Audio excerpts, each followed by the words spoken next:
Tanggal 17 Agustus tahun 1945, Republik Indonesia lahir sebagai sebuah negara berdaulat. Di tengah gempita kemerdekaan, dua orang penguasa dinasti Mataram yang sadar akan nasionalisme dan rasa persatuan, Sunan Pakubuwono XII dan Adipati Mangkunegoro VIII, menyatakan bahwa ia dan negerinya bergabung dengan Republik Indonesia. Maklumat 1 September 1945, demikian pernyataan Sri Sunan dan Pangeran Adipati itu dibuat. Mereka, bahkan, tercatat sebagai kepala monarki pertama yang secara resmi menggabungkan diri ke dalam negara republik yang baru berdiri itu. Sebuah keputusan yang disambut sangat baik oleh pemerintah pusat, hingga Presiden Soekarno, mengeluarkan piagam penetapan, yang menetapkan Swapraja Kasunanan Surakarta dan Kadipaten Mangkunegaran, masing-masing berkedudukan sebagai daerah istimewa Surakarta. Sejarah mencatat, bahwa daerah istimewa Surakarta merupakan daerah istimewa pertama yang dibentuk setelah Indonesia merdeka. Dan juga, sebagai daerah istimewa pertama yang kedudukannya dibekukan.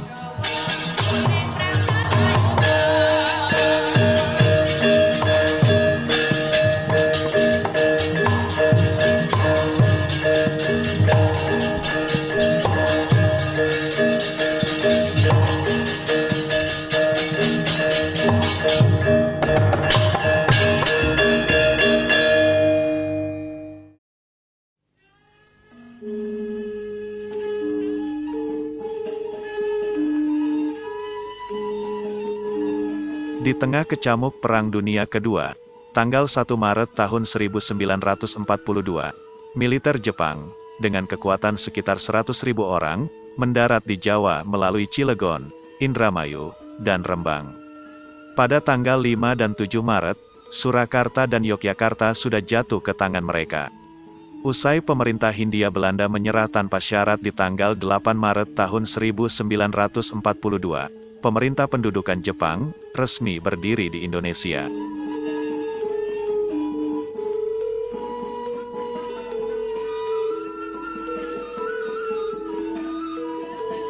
Dalam menjalankan pemerintahan, Jepang mengadakan reorganisasi struktur administrasi dan birokrasi, dari tingkat pusat hingga daerah.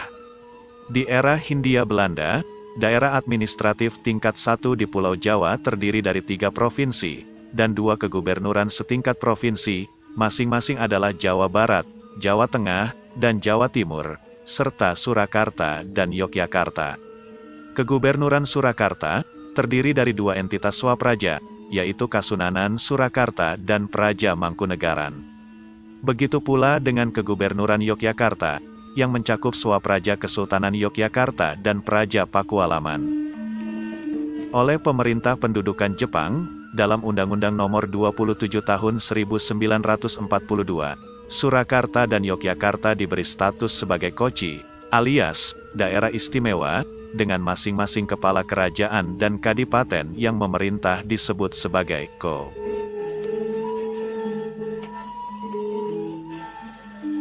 Meski sempat disambut dengan sukacita, keberadaan Jepang lambat laun justru kian menghancurkan sendi-sendi ekonomi, sosial, dan budaya dalam kehidupan masyarakat Indonesia.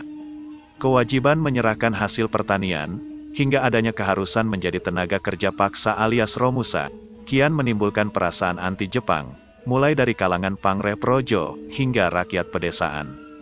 Amarah rakyat kian berlebih-lebih, karena penguasa-penguasa lokal, seperti para Kuco dan Tonarigumi, didapati sering melakukan tindak penyelewengan atau korupsi. Setelah Belanda angkat kaki, rakyat seakan tertimpa malapetaka baru, dengan merasakan penderitaan dan kesengsaraan luar biasa, akibat segala aturan dan pembatasan yang diberlakukan oleh Jepang.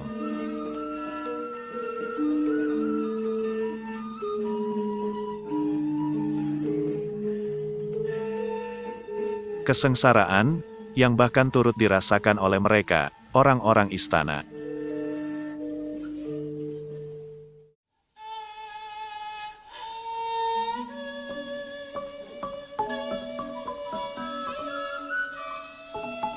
Tanggal 19 Juli tahun 1944, seorang pangeran progresif sekaligus politisi ulung, Adipati Mangkunegoro VII, meninggal dunia.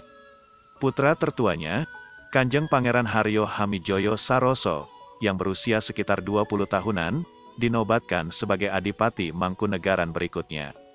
Dengan status Kadipaten Mangkunegaran sebagai sebuah koci, maka Pangeran Hamijoyo, yang sudah bergelar Adipati Mangkunegoro VIII, juga menyandang jabatan sebagai Mangkunegaran Ko. Beliau juga bergabung dalam Tentara Pembela Tanah Air alias PETA, sebuah kesatuan militer bentukan Jepang, dan ditempatkan di Kesatuan Batalion II Manahan. Di awal pemerintahannya, Mangkunegaran sudah tidak mempunyai kekuatan militer, karena pasukan Legiun Mangkunegaran telah dibubarkan oleh Jepang. Malahan, untuk membantu mantan prajurit dan masyarakat yang terpaksa menjadi pengangguran karena berbagai kebijakan Jepang, setiap bulan Mangkunegaran harus mengeluarkan uang sejumlah 1.500 gulden.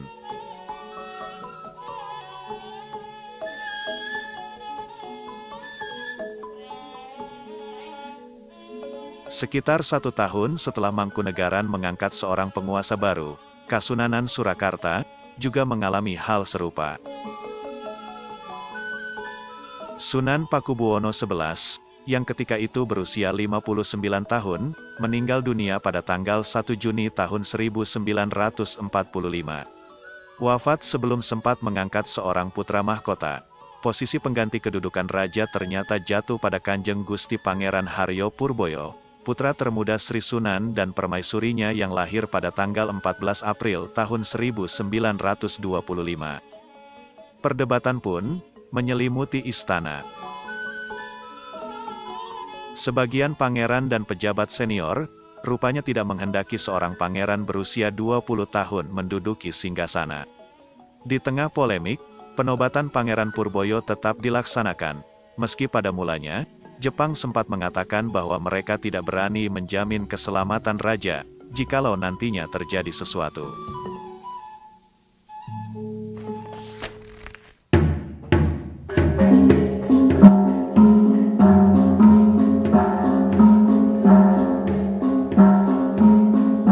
Tanggal 12 Juli tahun 1945, di Bangsal Manguntur Tangkil, kawasan Siti Hinggil Utara Keraton Surakarta Hadiningrat, di hadapan segenap sentono, abdi dalem, para pejabat militer Jepang, serta rakyat Surakarta yang tergabung dalam berbagai organisasi masyarakat, Pangeran Purboyo akhirnya resmi dinobatkan sebagai Sri Susuhunan Paku-Buwono XII. Dan ia otomatis juga menyandang kedudukan sebagai Surakartako.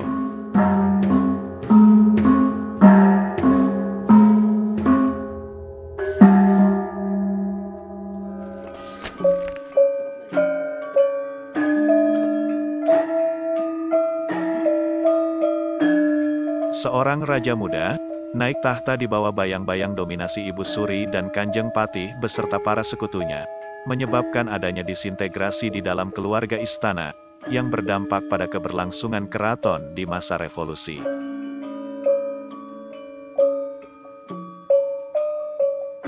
Meski demikian, diungkap oleh sang raja sendiri, bahwa kedudukannya sebagai Susuhunan Surakarta telah mendapat dukungan dari Soekarno.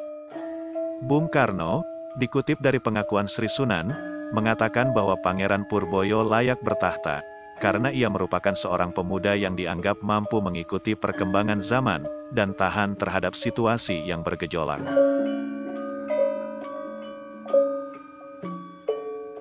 Sementara Sunan Paku-Buwono XII masih merupakan sosok yang belum banyak memiliki jam terbang, bangsawan-bangsawan senior yang lebih berpengalaman akhirnya semakin ambil bagian dalam perpolitikan. Semasa berkuasa, Jepang memang menggunakan popularitas para bangsawan untuk memanfaatkan sumber daya manusia dan memobilisasi dukungan rakyat. Dari para bangsawan ini, beberapa adalah mereka yang pernah mengenyam pendidikan tinggi, dan aktif dalam organisasi pergerakan, seperti Kanjeng Gusti Pangeran Haryo Hadiwijoyo, Gusti Pangeran Haryo Suryo Hamijoyo, Bandoro Pangeran Haryo Sumodiningrat, dan Kanjeng Raden Mas Haryo Wuryaningrat. Pangeran Sumodiningrat, misalnya, adalah seorang cucu Sunan Pakubuwono X, dan tokoh Partai Indonesia Raya alias Parindra, sekaligus menjabat Komandan Batalion 2 Manahan dalam Kesatuan Tentara Peta. Ia juga terkenal aktif membina jaringan dengan kalangan militer di berbagai daerah, termasuk dengan para pegawai pribumi serta para bekas aktivis politik yang pernah ditahan oleh Belanda. Nama Wuryadiningrat juga tercatat sebagai tokoh anti-Belanda dan pendukung gagasan Indonesia Merdeka. Putra Pati Sosrodiningrat IV ini sempat didapuk menjadi pemimpin gerakan 3A di Surakarta. Pun juga menduduki kursi anggota Chuo Sangiin yang berkedudukan di Jakarta pada tahun 1943, hingga akhirnya menjadi anggota BPUPKI dan PPKI pada hari-hari menjelang kemerdekaan Indonesia.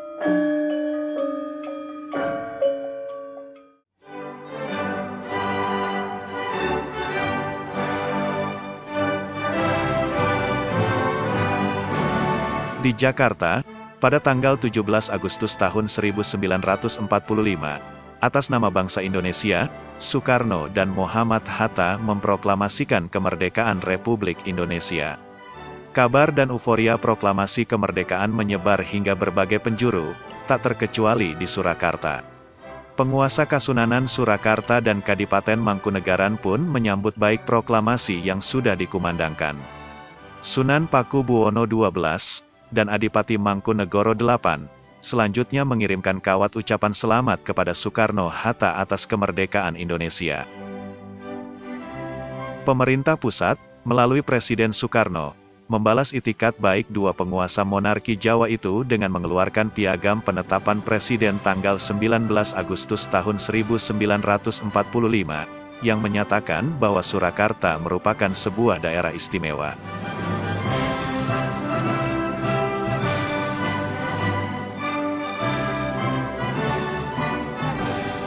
Pada sidang Panitia Persiapan Kemerdekaan Indonesia atau PPKI, diputuskan pula tentang pembentukan Komite Nasional Indonesia Pusat. Setelah itu, di tanggal 22 Agustus diadakan sidang KNIP yang membahas mengenai pembentukan Komite Nasional di daerah-daerah, yang disahkan melalui Undang-Undang Nomor 1, Tahun 1945. Dalam undang-undang itu, untuk pertama kalinya disebutkan tentang adanya sebuah bentuk pemerintahan yang disebut daerah istimewa.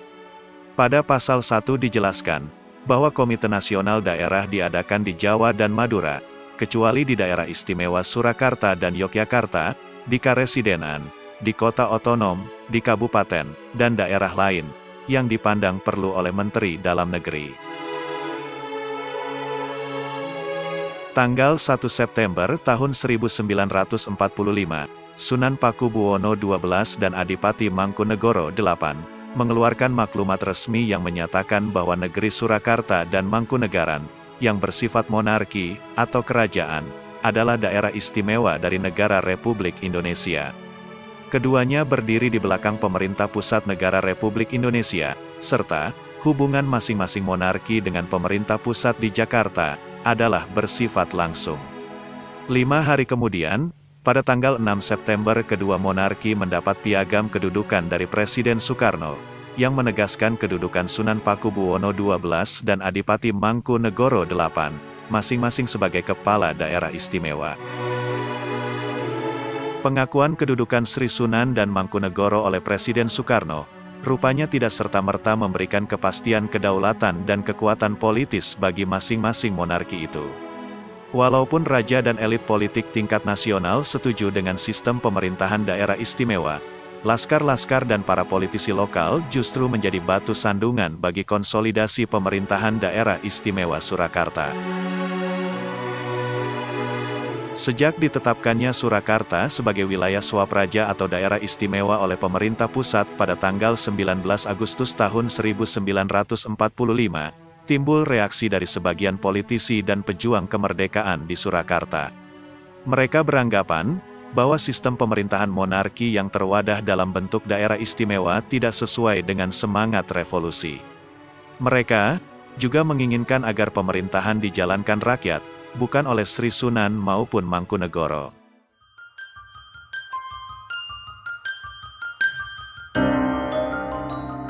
Sebenarnya, saat itu kondisi sosial politik di Surakarta diramaikan oleh orang-orang yang tergabung dalam 3 kelompok berbeda, yaitu kelompok pendukung daerah istimewa atau pendukung Swapraja, kelompok moderat, dan kelompok anti Swapraja.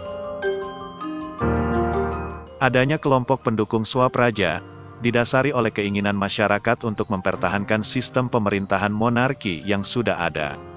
Sebagian besar penggerak dan anggota kelompok ini berasal dari para bangsawan yang memegang jabatan di pemerintahan, serta kelompok-kelompok masyarakat yang memiliki ikatan kuat terhadap Keraton Surakarta dan Puro Mangkunegaran. Kelompok sosial ini berusaha mengorganisir diri untuk mengkonsolidasikan kekuatannya dalam menghadapi golongan yang menolak pemerintahan Swapraja. Mereka yang berada dalam barisan pendukung daerah istimewa, antara lain, Narpowandowo, Pakempalan Kawula Surakarta atau PKS, Pemuda Trasurakarta, Legiun Mangkunegaran, dan Pakempalan Kerabat Mangkunegaran. Di sisi lain terdapat kelompok moderat, yaitu kelompok sosial yang menginginkan adanya perubahan dan penyesuaian dalam sistem pemerintahan monarki, namun tanpa menghapuskan kedudukan Swapraja. Pada umumnya, mereka adalah individu-individu yang masih memiliki hubungan kekerabatan dengan Keraton Surakarta maupun Puro Mangkunegaran, walaupun banyak pula orang-orang sipil dari luar istana yang terlibat dalam kelompok ini. Mereka, sebagian besar adalah orang-orang berpendidikan tinggi yang memiliki kepekaan dan kesadaran dalam menghadapi perubahan dan perkembangan sosial politik. Tokoh-tokoh dan politisi yang berada dalam kelompok ini, antara lain, Pangeran Hadiwijoyo, Pangeran Suryo Hamijoyo, Pangeran Purbonegoro, Pangeran Joyokusumo, Pangeran Mangkubumi, Raden Tumenggung Sutejo Brojonegoro, Kanjeng Wuryaningrat, Mr. Amir Singgih, Mr. Atmodiningrat, dan I.J. Kasimo. Kelompok terakhir adalah mereka yang menolak terhadap bentuk pemerintahan daerah istimewa. Golongan anti Swapraja ini menganggap bahwa pemberian otonomi oleh pemerintah pusat terhadap monarki Surakarta akan membawa dampak kurang baik terhadap rakyat. Orang-orang yang berada dalam golongan ini terdiri dari laskar-laskar dan milisi radikal, yang salah satunya adalah Barisan Banteng, para simpatisan Tan Malaka, termasuk pula tokoh-tokoh komunis yang pernah diasingkan pemerintah kolonial Belanda, serta para pemuda revolusioner yang tergabung dalam berbagai kelompok. Di luar golongan-golongan yang berbeda pandangan itu, sebelumnya, pada tanggal 22 Agustus tahun 1945, KNIP memutuskan untuk membentuk Komite Nasional di daerah-daerah. Pada tanggal 11 September diadakan rapat di dalam Wuryaningratan, kediaman Kanjeng Wuryaningrat, yang menjabat sebagai Ketua Panitia Pelaksanaan Kemerdekaan. Dalam kesempatan itu, disepakati pembentukan Komite Nasional Indonesia Daerah Surakarta atau KNIDS, untuk menguasai seluruh wilayah daerah istimewa Surakarta, yang di dalamnya terdapat Kasunanan Surakarta dan Kadipaten Mangkunegaran, serta merangkap sebagai pelaksana pemerintahan umum di kota Surakarta, termasuk melucuti tentara Jepang. Dengan dibentuknya KNIDS yang diketuai oleh Pangeran Sumodiningrat, seorang yang berasal dari kalangan militer sekaligus kerabat keraton, maka terlihat sikap mendua dari pemerintah pusat. Di satu sisi, pemerintah mengesahkan Kasunanan dan Mangkunegaran sebagai lembaga kekuasaan resmi.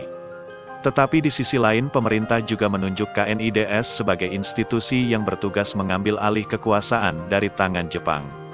Suatu hal yang aneh, karena menyebabkan daerah istimewa Surakarta diperintah oleh 3 institusi berbeda, yaitu Kasunanan, Mangkunegaran, dan KNIDS.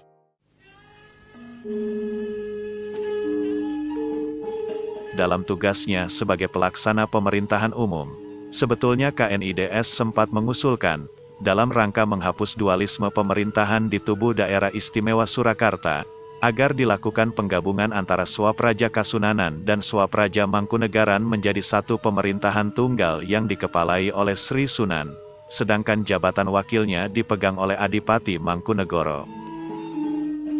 Namun, rencana itu gagal.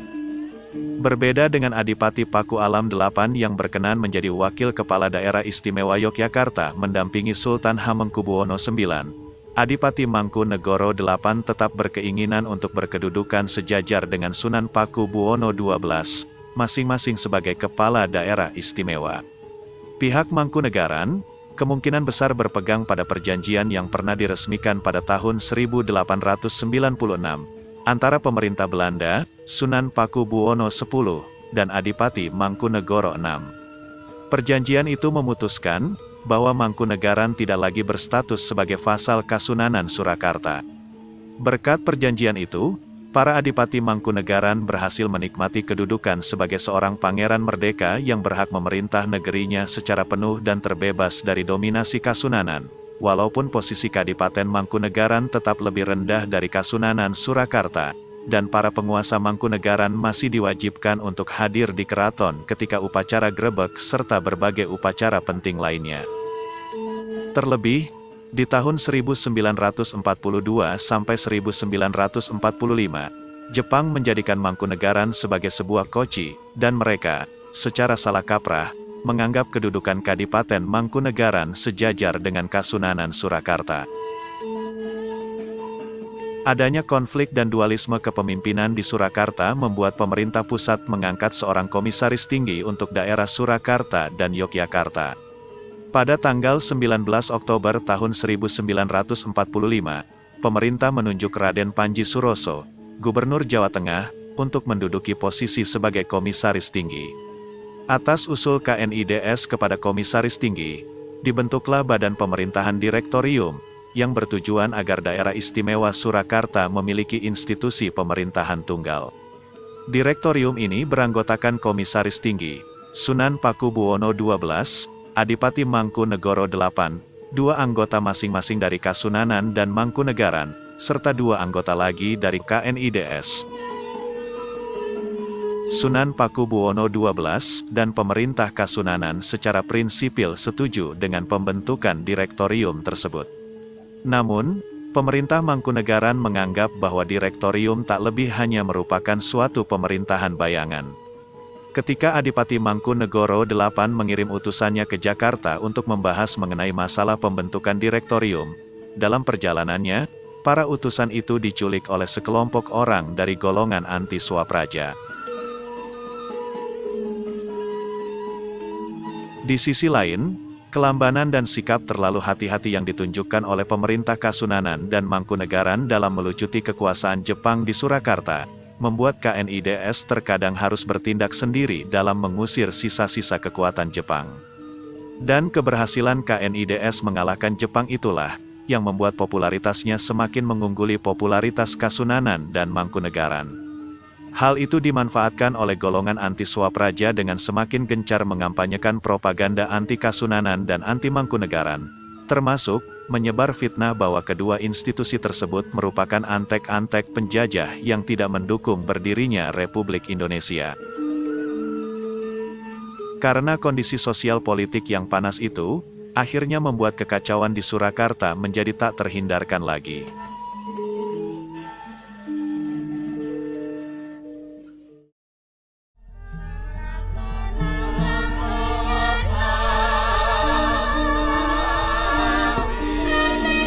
Kevakuman kekuasaan di Surakarta pada awal revolusi mengundang terjadinya konflik kepentingan dari masing-masing kelompok yang ada.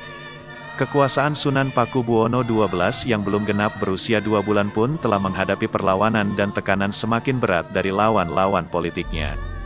Mereka, sebagian adalah para pangeran dan bangsawan yang tersingkir dari konflik pergantian tahta di tahun 1939 dan 1945. Para bangsawan ini, bahkan secara terang-terangan berusaha menghilangkan kekuasaan Sri Sunan. Begitu pula, dengan semakin banyaknya laskar-laskar militan yang mengampanyekan gerakan anti daerah istimewa. Hari ke hari, gerakan anti daerah istimewa alias anti-Swapraja semakin merajalela bahkan sampai ke desa-desa. Konflik meluas hingga menghasilkan berbagai bentuk kekerasan. Bentrokan sulit dihindarkan, dan korban mulai berjatuhan tanpa bisa dihindari lagi. Korban pertama adalah Kanjeng Raden Mas Haryo Sosrodiningrat V.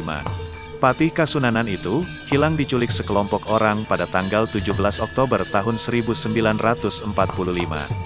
Untuk mengisi kekosongan jabatan, Sri Sunan melantik Kanjeng Raden Mas Tumenggung Yudonegoro. Pati ini kemudian juga mengalami nasib yang sama pada tanggal 15 Maret tahun 1946. Hampir sebulan kemudian, tepatnya tanggal 12 April 9 pejabat kepatihan menemui hal serupa.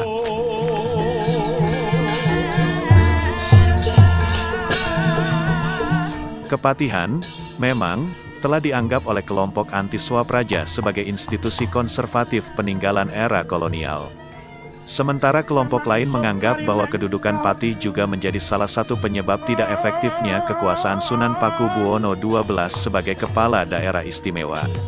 Dalam situasi genting tersebut, pada tanggal 15 April tahun 1946, Sunan Pakubuwono XII mengangkat Kanjeng Raden Mas Haryo Wuryaningrat, yang dianggap sebagai politisi senior berpengalaman, sebagai pejabat sementara Patih Kasunanan. Wuryaningrat sebenarnya telah beberapa kali mencoba melakukan pendekatan ke berbagai pihak, namun tidak membawa hasil. Aksi penahanan serta penculikan terhadap pejabat-pejabat tinggi Kasunanan dan Mangkunegaran, pada akhirnya terus berlangsung. Bahkan, di daerah-daerah terjadi pencopotan paksa para bupati. Kabupaten Klaten, yang sudah dikuasai oleh kaum anti-Swapraja, melepaskan diri dari Kasunanan pada tanggal 26 April tahun 1946, kemudian diikuti oleh kabupaten-kabupaten lainnya. Hal tersebut membuat terputusnya hubungan politik dan ekonomi antara pemerintah Kasunanan dengan kabupaten-kabupatennya. Keadaan itu diperparah ketika ibu kota Republik Indonesia harus pindah ke Yogyakarta, karena Jakarta telah diduduki tentara sekutu. Dengan ditetapkannya Yogyakarta sebagai ibu kota dan pusat pemerintahan Indonesia, kondisi tersebut, entah disengaja atau tidak, membuat Surakarta menjadi pusat pergerakan kaum oposisi. Persatuan Perjuangan, kelompok oposisi yang dipelopori oleh Tan Malaka, memiliki pengaruh besar di wilayah Surakarta. Ditambah pula dengan munculnya pimpinan radikal, seperti Dr. Muwardi, Amir Syarifuddin, D.N. Aidit, serta partai-partai politik seperti Barisan Banteng, Pesindo, PKI, dan sebagainya. Semasa krisis politik ini, daerah istimewa Surakarta telah berkali-kali didatangi Menteri Dalam Negeri Dr. Sudarsono, yang menemui Sunan Pakubuwono XII dalam rangka menciptakan stabilitas. Pada pertemuan-pertemuan itu, Wuryaningrat mengusulkan agar pemerintahan daerah istimewa Surakarta untuk sementara dipegang oleh pemerintah pusat, dan pemerintahan akan dikembalikan kepada Sri Sunan dan Mangkunegoro bila sudah ada peraturan yang mengatur tentang daerah istimewa. Serta, supaya pemerintah pusat mau memberi pengertian kepada para kelompok dan laskar-laskar militan yang anti-Swapraja, bahwa sikap mereka yang demikian bisa memperlemah persatuan dan kesatuan dalam menghadapi penjajah Belanda yang ingin kembali menguasai Indonesia.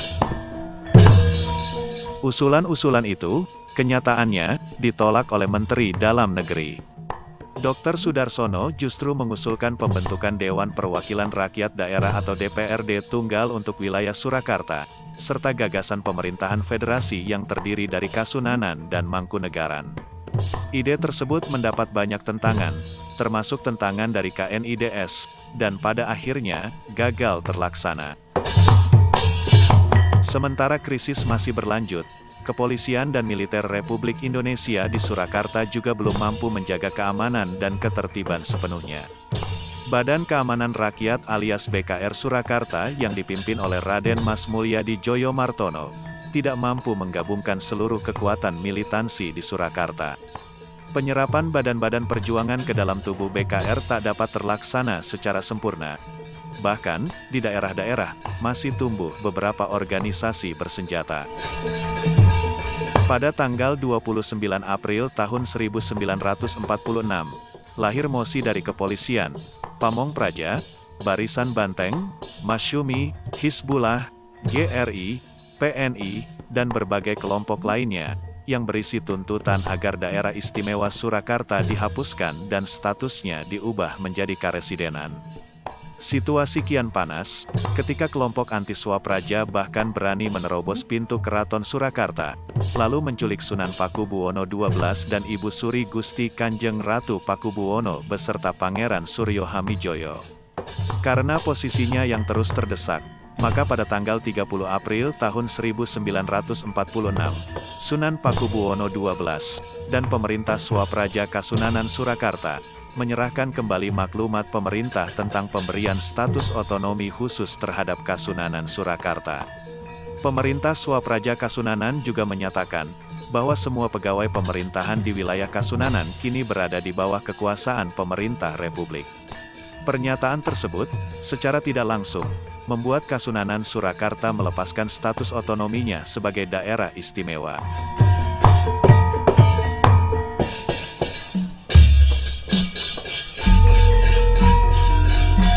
Berbeda dengan yang dilakukan pemerintah Swapraja Kasunanan Surakarta, di tanggal 1 Mei tahun 1946, pemerintah Swapraja Kadipaten Mangkunegaran justru membuat suatu pernyataan yang mengejutkan kelompok anti-Swapraja.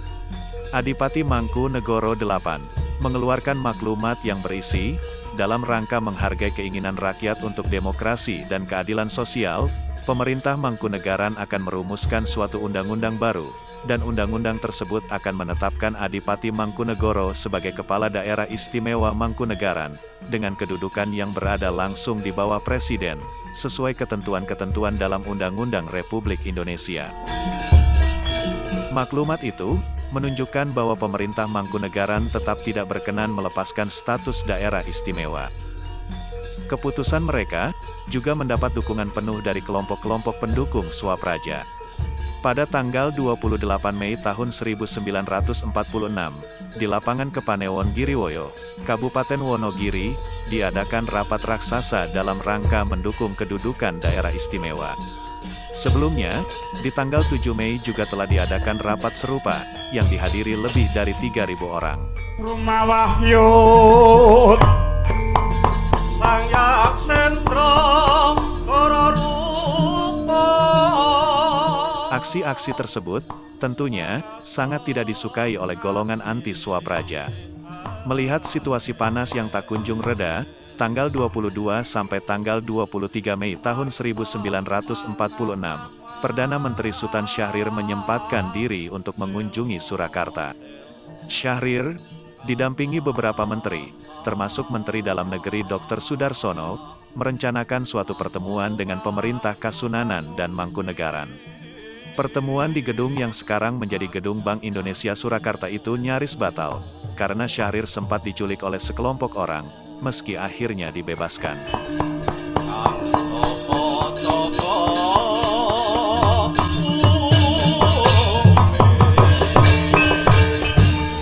Dalam pertemuan yang dihadiri Sunan Pakubuwono XII dan Adipati Mangkunegoro VIII itu, Kanjeng Wuryaningrat, selain mengusulkan pembayaran sivilis langsung kepada keraton dan pengambil alihan sementara pemerintahan di Surakarta ke tangan pemerintah pusat, juga menyatakan bahwa kekacauan di Surakarta harus segera diselesaikan karena pihak keraton sudah marah.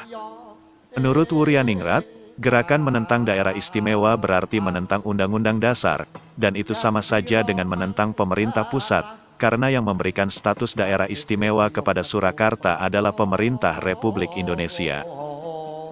Menindaklanjuti hal itu, Komisaris Tinggi Raden Panji Suroso dibebas tugaskan, dan pada tanggal 1 Juni tahun 1946, pemerintah pusat akhirnya menunjuk Raden Mas Tumenggung Aryo Suryo, yang merupakan Gubernur Jawa Timur, sebagai wakilnya di Surakarta. Suryo juga ditugaskan mengumpulkan bahan-bahan untuk dipertimbangkan pemerintah pusat, dalam rangka menyusun peraturan yang sebaik-baiknya terhadap daerah istimewa Surakarta.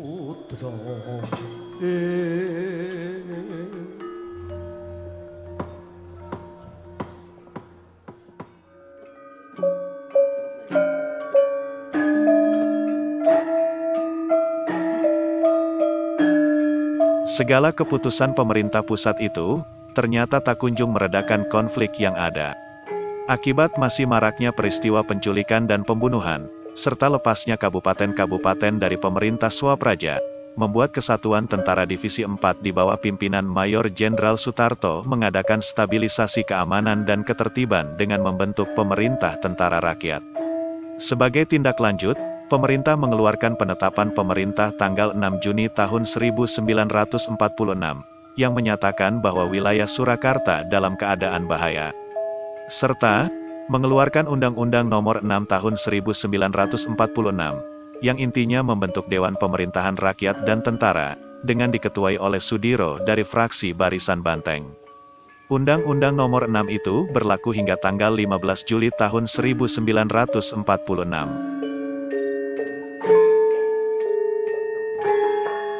Sementara, untuk mengendalikan keamanan dan ketertiban, melalui penetapan Pemerintah Nomor 16, /SD/1946, pemerintah pusat akhirnya memutuskan untuk menghapus jabatan Komisaris Tinggi, serta merubah status Daerah Istimewa Surakarta menjadi sebuah karesidenan untuk sementara waktu, dan membentuk Pemerintah Kota Surakarta.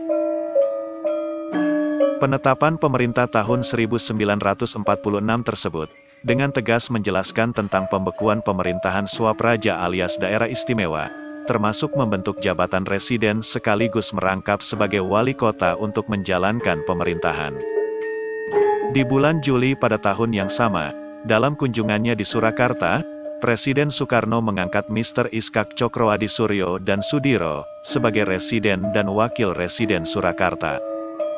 Residen Iskak dan wakilnya pun menghasilkan beberapa keputusan, termasuk menghapus batas Kasunanan Surakarta dan Kadipaten Mangkunegaran dalam wilayah Karesidenan Surakarta, menyatukan ibu kota Kasunanan dan Mangkunegaran menjadi satu dalam pemerintahan kota Surakarta, mengubah Komite Nasional Daerah menjadi Badan Perwakilan Rakyat, membentuk DPRD di kota Surakarta dan tiap-tiap kabupaten, membebaskan para pejabat keraton yang pernah diculik, serta menjadikan para pegawai Kasunanan dan Mangkunegaran sebagai pegawai daerah otonom baru, dan mereka dinyatakan tidak berada lagi di bawah pimpinan Sunan Paku Buwono XII dan Adipati Mangkunegoro VIII.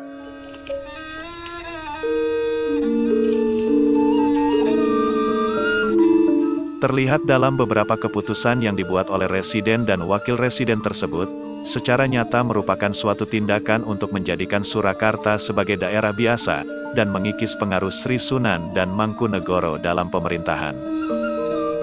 Tanggal 14 November tahun 1946, jabatan wali kota yang semula dirangkap residen, selanjutnya diserahkan kepada Syamsur Rizal. Dan pada tanggal 6 Desember tahun 1946, pemerintah pusat mengangkat Mas Sutarjo Kartohadikusumo sebagai residen Surakarta. Politisi yang terkenal sebagai penggagas petisi Sutarjo pada tahun 1936 itu, oleh DPRD, dianggap sebagai seorang pendukung daerah istimewa.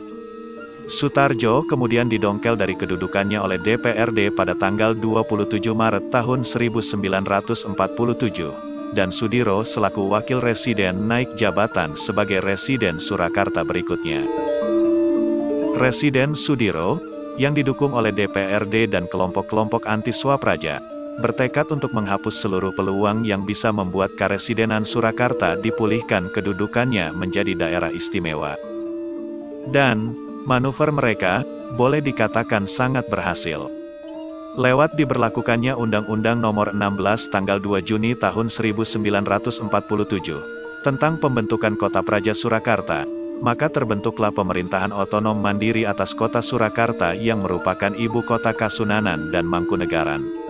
Adanya kedudukan wali kota Surakarta, otomatis, menutup kemungkinan kembali berkuasanya Sunan Paku Buwono XII dan Adipati Mangkunegoro VIII, karena sejak saat itu, mereka tidak memiliki kendali atas wilayah ibu kota negerinya. Kuasa Sri Sunan dan Mangkunegoro atas teritori dan kaulanya, telah diambang paripurna.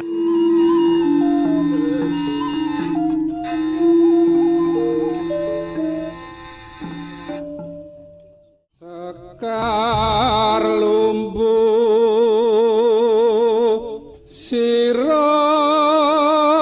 Terbentuknya jabatan residen, kemudian wali kota, ditambah pula kabupaten-kabupaten yang melepaskan diri dari pemerintah Swapraja Kasunanan dan Mangkunegaran, menyebabkan kedudukan daerah istimewa Surakarta semakin tenggelam dalam bayang-bayang ketidakpastian.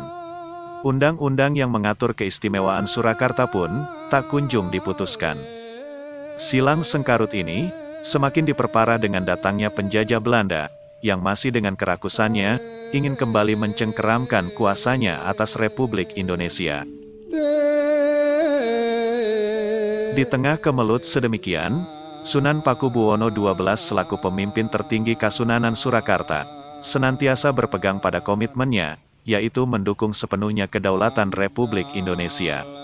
Ketika pecah agresi militer Belanda pada pertengahan tahun 1947 dan akhir tahun 1948, Sunan Pakubuwono XII, yang juga berpangkat Letnan Jenderal tituler, berulang kali turut mendampingi Presiden Soekarno saat meninjau front pertempuran di Jawa Tengah dan Jawa Timur.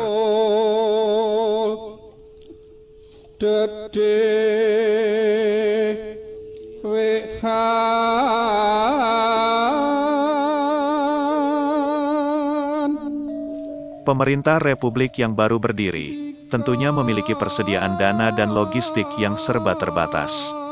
Menyikapi hal itu, Sunan Pakubuwono XII dan pemerintah Kasunanan turut menyuplai segala bentuk kebutuhan yang dibutuhkan oleh pemerintah Republik selama masa-masa sulit. Sumbangan-sumbangan pihak Kasunanan Surakarta kepada pemerintah dan TNI, antara lain termasuk uang, emas, 6 buah mobil, 50 senapan, 50 tempat peluru, dan berbagai jenis senjata lainnya. Akhir Desember tahun 1948, agresi militer yang dilancarkan oleh Belanda juga meneror rakyat Surakarta.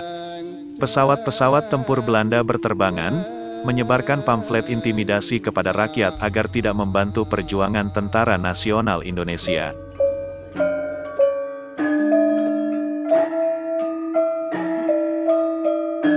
Pertempuran dan pembunuhan pecah di daerah Srambatan dan Pasar Kembang. Bahkan, di daerah Gading, Satuan Baret Hijau Tentara Belanda membantai para pengungsi yang terdiri dari warga sipil. Salah seorang kerabat keraton, Pangeran Notokusumo, juga menjadi korban keganasan tentara Belanda. Ia ditembak mati di daerah Pasar Kliwon. Karena keadaan semakin berbahaya, pemerintah pusat menjadikan wilayah Surakarta sebagai daerah militer istimewa II, yang dikepalai seorang gubernur militer. Di lain pihak, Belanda yang sementara waktu berhasil menguasai Surakarta, mendirikan pemerintahan tandingan dengan membentuk pemerintahan Swapraja. Secara licik, elit-elit militer Belanda berusaha membujuk Sunan Pakubuwono XII untuk bergabung dengan pemerintahan boneka bentukan mereka. Namun, atas dasar komitmennya terhadap pemerintah Republik, serta fakta bahwa masih kokohnya pertahanan gerilya laskar-laskar pejuang di pedesaan, Sunan Pakubuwono XII menolak semua ajakan Belanda tersebut.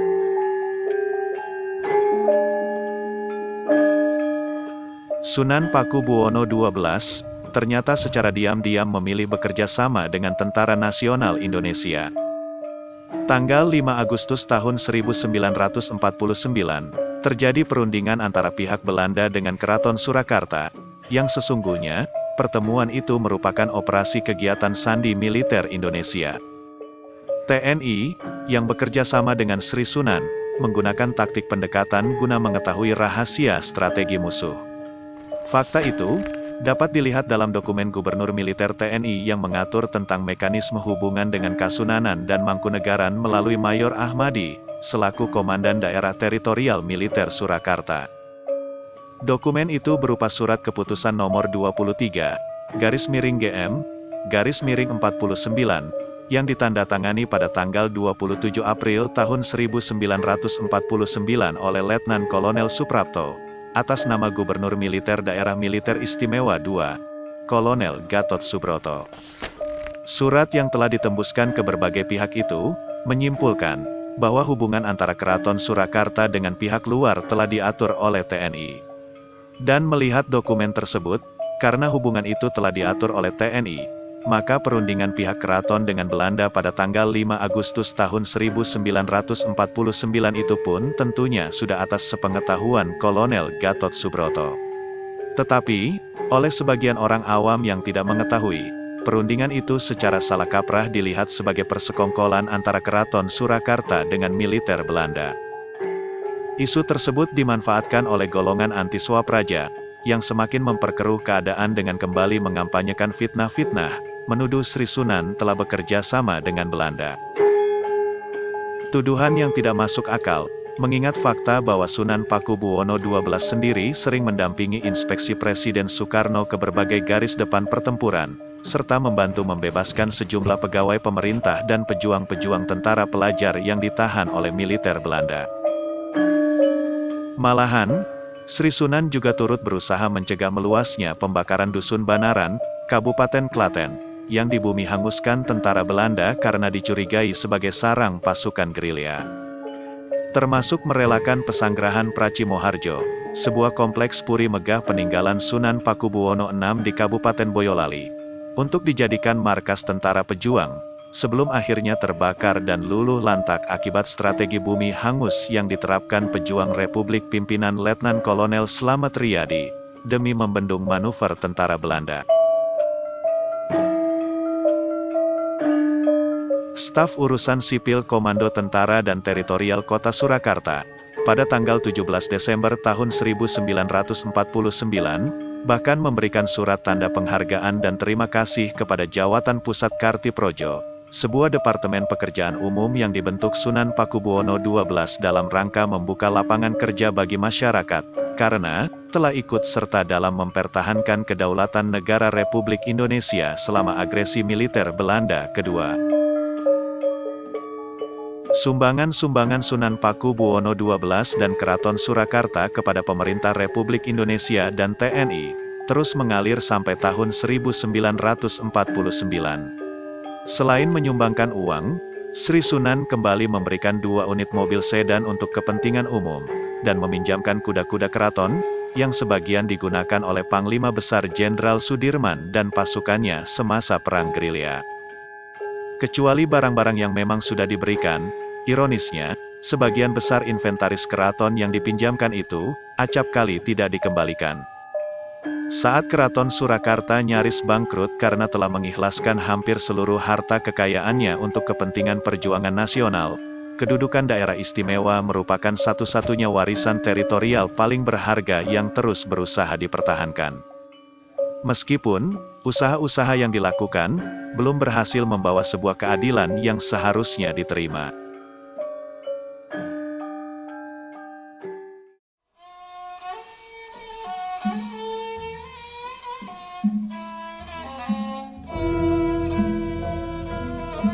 Pertengahan bulan Agustus tahun 1949, Presiden Soekarno mengirim seorang kurir ke Keraton Surakarta, yang bertugas menyampaikan pesan pengangkatan Sunan Pakubuwono XII, tanpa surat keputusan resmi, sebagai Menteri Negara Sementara, dalam rangka memperkuat posisi delegasi Indonesia pimpinan Perdana Menteri Muhammad Hatta dalam konferensi meja bundar yang digelar di Den Haag, Belanda, Desember menjelang.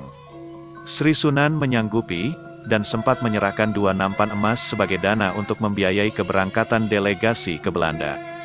Penunjukan itu adalah respon dari pemerintah pusat atas surat permohonan Sunan Pakubuwono XII dan Adipati Mangkunegoro VIII, yang salah satu bagian dari surat tersebut adalah keinginan mereka untuk diberi kesempatan berbicara dalam suatu meja perundingan, khususnya mengenai status daerah istimewa.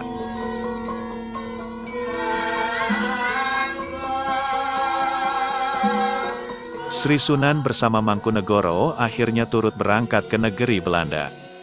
Di sana, dalam perundingan panjang hingga tanggal 2 November tahun 1949, masalah daerah istimewa juga menjadi salah satu pokok yang dibahas.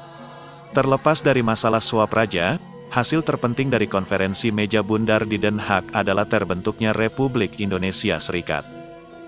Selanjutnya, pada tanggal 27 Desember tahun 1949, bertempat di Istana Dam, Amsterdam, Belanda akhirnya resmi mengakui kedaulatan Indonesia. Kemudian, pasca konferensi, jabatan Menteri Negara yang disandang oleh Sunan Pakubuwono XII, dicopot begitu saja, tanpa perintah lisan ataupun tertulis dari pemerintah pusat.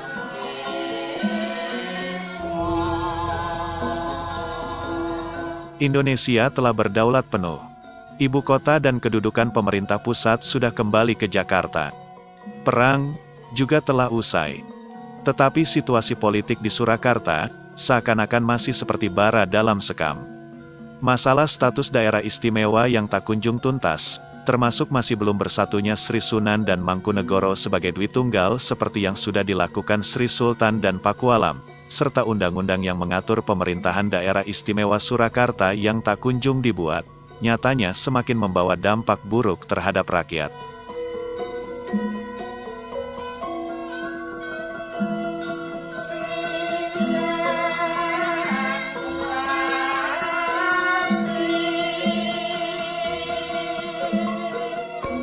Kondisi perekonomian yang terus merosot akibat konflik politik, membuat rakyat mulai bergerak.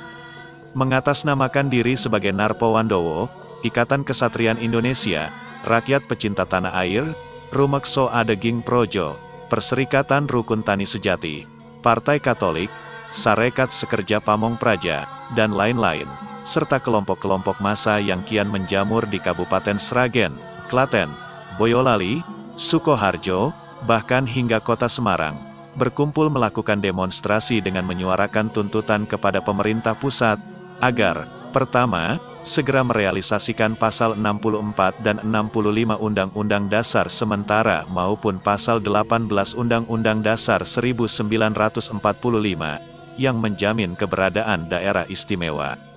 Kedua, untuk secepatnya mengembalikan kedudukan Swapraja Surakarta, yang telah bersedia menjalankan pemerintahan secara lebih demokratis.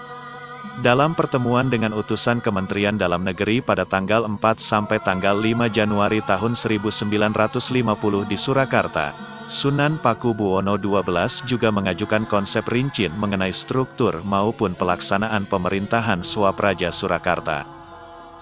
Poin-poin dalam rincian itu, antara lain, status Sunan Pakubuwono XII sebagai Kepala Swapraja Surakarta yang di bawahnya terdapat para wali kota dan bupati, serta membentuk Dewan Pemerintahan dan Dewan Perwakilan Rakyat Swapraja, sebagai realisasi sebuah sistem pemerintahan yang demokratis sesuai kehendak rakyat.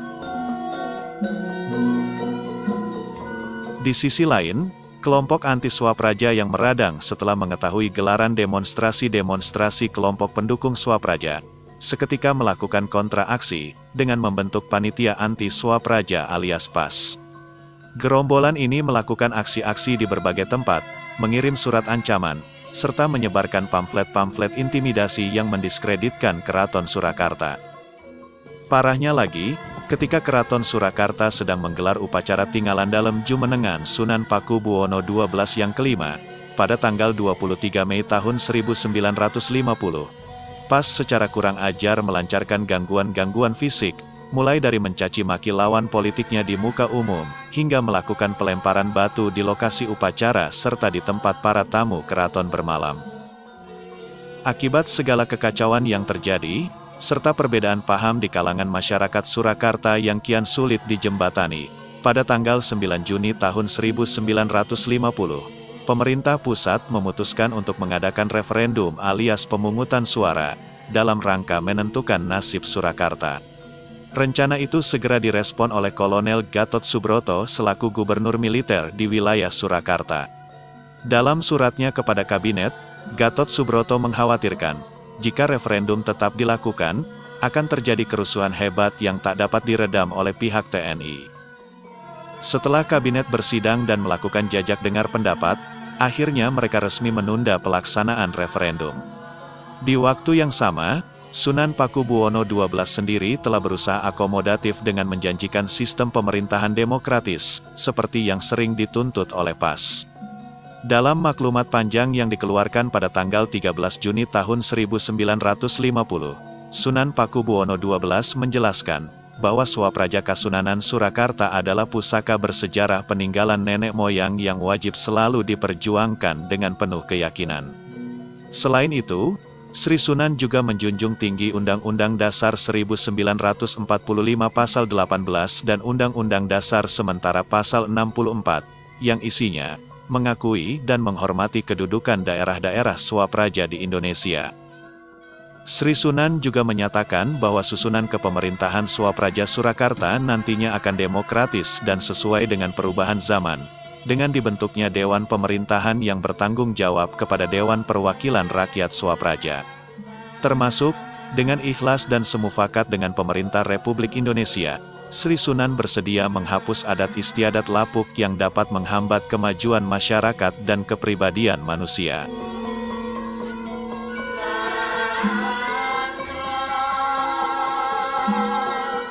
Tak lama setelah maklumat sepanjang kurang lebih 15 paragraf itu dikirimkan ke Jakarta, pemerintah pusat justru mengesahkan Undang-Undang Nomor 10 Tahun 1950 tentang pembentukan Provinsi Jawa Tengah, yang di dalamnya tercakup pula wilayah Karesidenan Surakarta.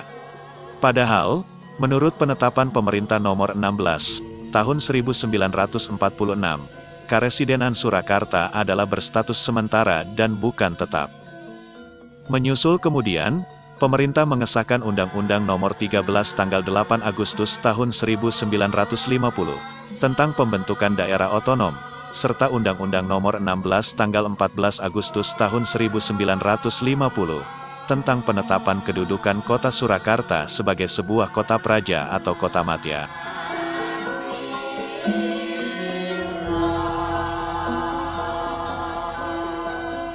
Sebuah hal yang tak kalah mirisnya, jika tidak ingin dikatakan sebagai tindakan memiskinkan keraton, adalah, sejak saat itu, aset-aset berharga milik Kasunanan Surakarta dan Kadipaten Mangkunegaran seperti perkebunan-perkebunan dan pabrik-pabrik gula, serta berbagai bangunan dan beberapa luas tanah, diambil alih oleh pemerintah.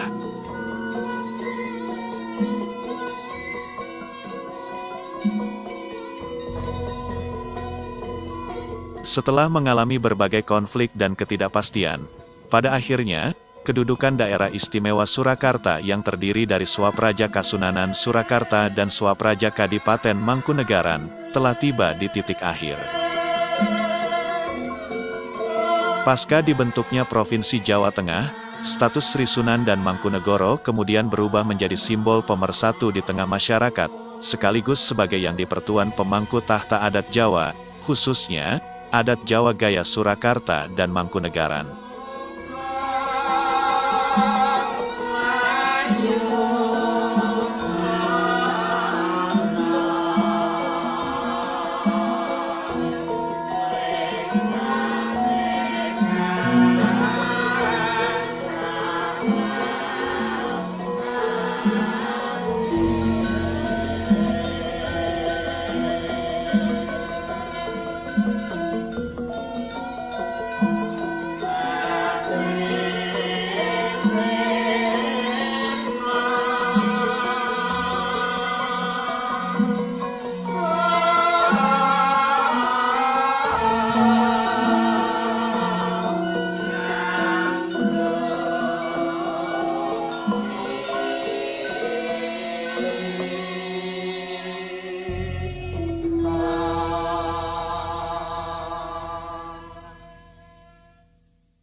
Seiring berjalannya waktu, Keraton Surakarta dan Puro Mangkunegaran yang telah bergeser kedudukannya dari sebuah pusat pemerintahan menjadi institusi tertinggi pemangku adat dan kebudayaan Jawa, selanjutnya semakin membuka diri, baik kepada masyarakat maupun terhadap perkembangan zaman.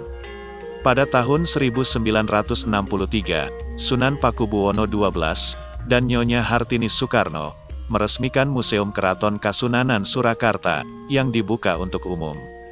Kemudian, di tahun 1968, Adipati Mangkunegoro VIII juga membuka kawasan Puro Mangkunegaran untuk halayak ramai.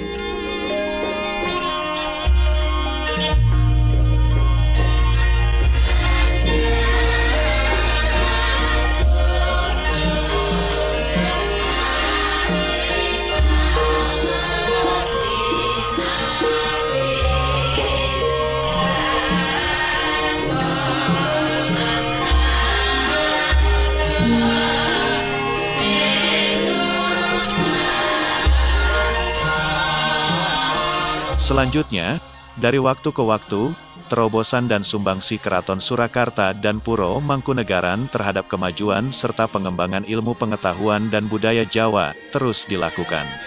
Bahkan, ketika di tengah keterbatasan biaya, Mengingat status Keraton Surakarta dan Puro Mangkunegaran serta segala bentuk adat istiadatnya sebagai kawasan cagar budaya, sudah seharusnya pemerintah menyokong kelestarian keraton dan puro secara konsisten dan nyata. Terlebih, di masa perjuangan mempertahankan kemerdekaan Indonesia, seperti yang sudah dijelaskan panjang lebar sebelumnya, Keraton Surakarta dan Puro Mangkunegaran memiliki andil yang besar.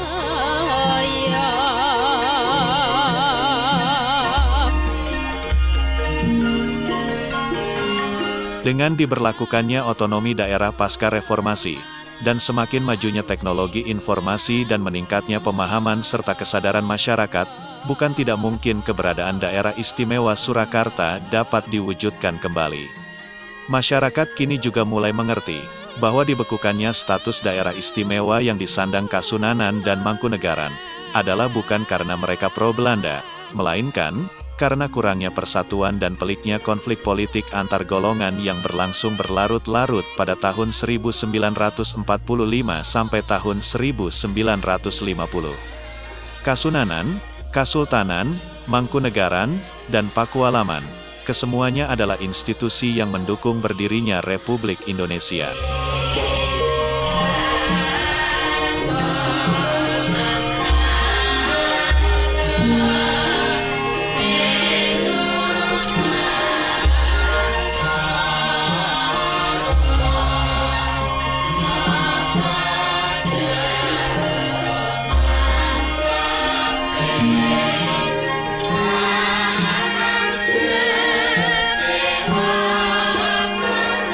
Pengajuan gugatan atau uji materi Undang-Undang Nomor 10 Tahun 1950 tentang pembentukan Provinsi Jawa Tengah, sebetulnya sudah pernah dilakukan oleh kerabat Keraton Surakarta, meski masih belum diterima oleh Mahkamah Konstitusi.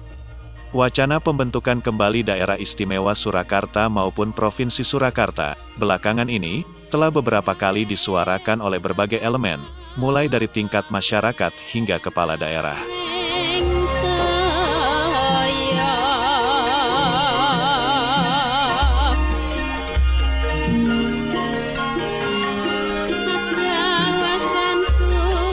Berbagai formasi bentuk pemerintahan daerah istimewa Surakarta juga pernah dibahas.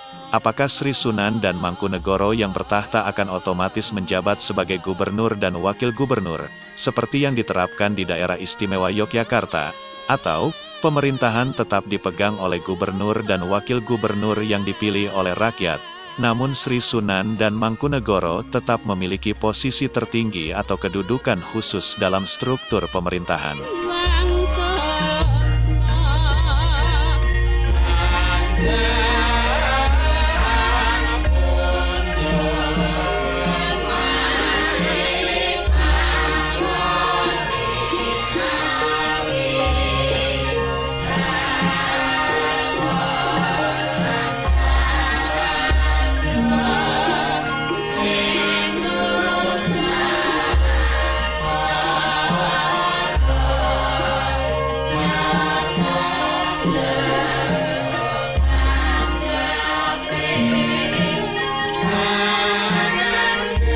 Di samping melakukan berbagai kajian, menyampaikan fakta sejarah, serta mengumpulkan dukungan, belajar dari peristiwa di masa lalu, dibutuhkan keseriusan dan kekompakan antara pemerintah pusat, Keraton Surakarta, Puro Mangkunegaran, dan masyarakat eks-karesidenan Surakarta dari semua lapisan tanpa terkecuali, jika ingin status daerah istimewa Surakarta kembali diwujudkan.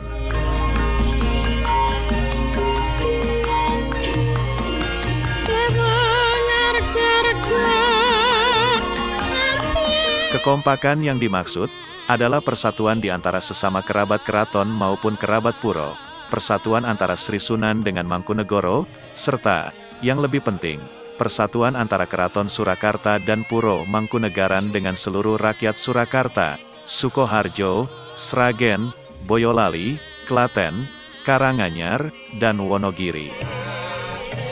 Karena, salah satu tujuan dibentuknya sebuah pemerintahan adalah untuk terwujudnya kemajuan wilayah, serta kesejahteraan rakyat.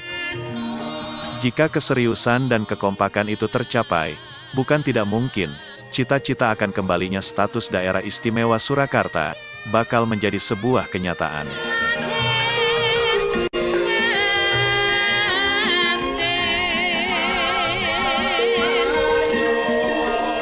Beriringan dengan wacana dan usaha pengembalian kedudukan daerah istimewa Surakarta, terselip doa dan harapan. Semoga Keraton Surakarta dan Puro Mangkunegaran, bersama seluruh perangkat dan masyarakat adatnya, senantiasa diberkahi dengan keselamatan dan kedamaian. Rahayu, Lestari, Dirgajaya.